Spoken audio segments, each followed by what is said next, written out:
নমস্কাৰ, মোৰ পাকঘৰলৈ আপোনালোক সকলোকে স্বাগতম জনাইছোঁ।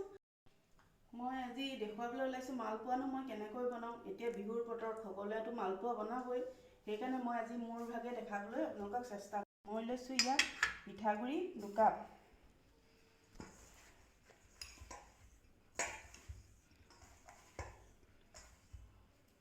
চাহ কাপেৰে 2 কাপ লৈছোঁ, ময়দা একেই জোখৰ কাপে ময়দা লৈছোঁ 1 কাপ, আৰু ইয়াত নাৰিকলৰ গুড়ি থৈছোঁ। নাৰিকলৰ গুড়ি দিছোঁ, ইয়াত এবাটি দিছোঁ চিচা বেগটোৱে। তাৰপৰা ইয়াত চপ দিছোঁ, চপকেইটাটো মালপোৱাত লাগেই। কালজিৰা দিছোঁ, সৰু চাহ চামুচেৰে এচামুচ দিছোঁ, আৰু ইয়াত লং ইলাচি এই গুড়ি কৰি খুন্দি থৈছিলোঁ সেইকণ দি দিছোঁ। এতিয়া মই মালপোৱা বনাবৰ বাবে থৈছিলোঁ গুড় ফিটি থৈছিলোঁ, তাকে এতিয়া গুড়ে দিম। যদি গুড়টো অলপ কম যেন দেখোঁ গাখীৰ দি দিম। তাত অপশ্যনেল হয়, গাখীৰটো ঠাইত পানীও আপোনালোকে দিব পাৰে। মই এতিয়া গুড়খিনি দি দিম। গুড়খিনি চাকি থৈছোঁ মই, নহ'লে তলত গুড়ি গুড়িবোৰ পৰি থাকে, খিচখিচিয়া লাগিব।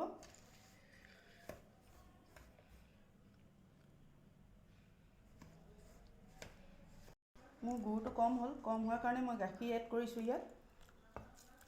মই পিঠাগুড়িৰ লগত মই ময়দা দিছোঁ, আপোনালোকে পিঠাৰ লগত চুজিও দিব পাৰে, সেইটো আপোনালোকৰ ওপৰত কথা। মোৰ পিঠা ফিটা হৈ গৈছে, আপোনালোকে দেখিছে অকণমান গোটা গোটা দেখিছে যে সেইখিনি নাৰিকল হয়। মই ইয়াক 2 ঘণ্টা সময় ঢাকনা মাৰি থৈ দিম, তাৰপিছত মই আপোনালোকক বনোৱাটো দেখাম। মই এতিয়া 2 ঘণ্টাৰ পিছত বেটাৰখিনি দাঙি চাইছোঁ, এয়া মোৰ হৈ গৈছে। মই আগতে বেকিং দিয়া নাছিলোঁ, মই এতিয়া বেকিং চামুচ দি লওঁ।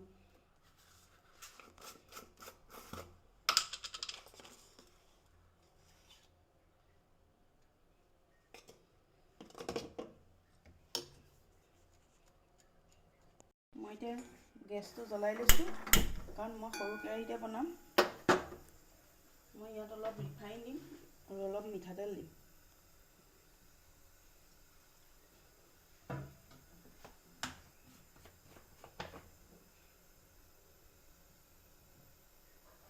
দুইটা দি মিক্স কৰি বনাম। কেৰাহীখন গৰম হ'ব দিছোঁ তেলখিনি।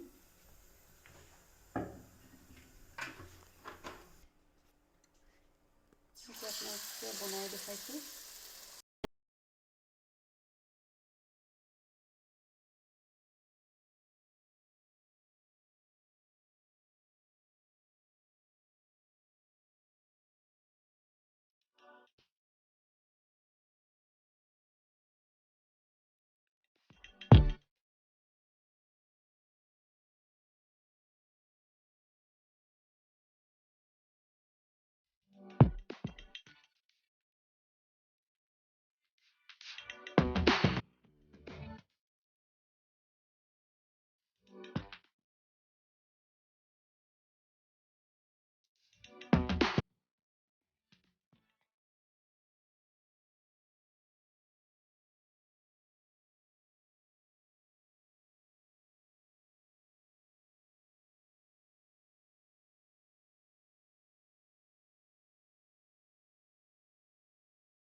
মোৰ মালপোৱা সম্পূৰ্ণ হৈ গৈছে। আপোনালোকেও এইদৰে বনাই খাই চাব। ভাল লাগিলে লাইক, কমেণ্ট, শ্বেয়াৰ লগতে ছাবস্ক্ৰাইব কৰি দিব।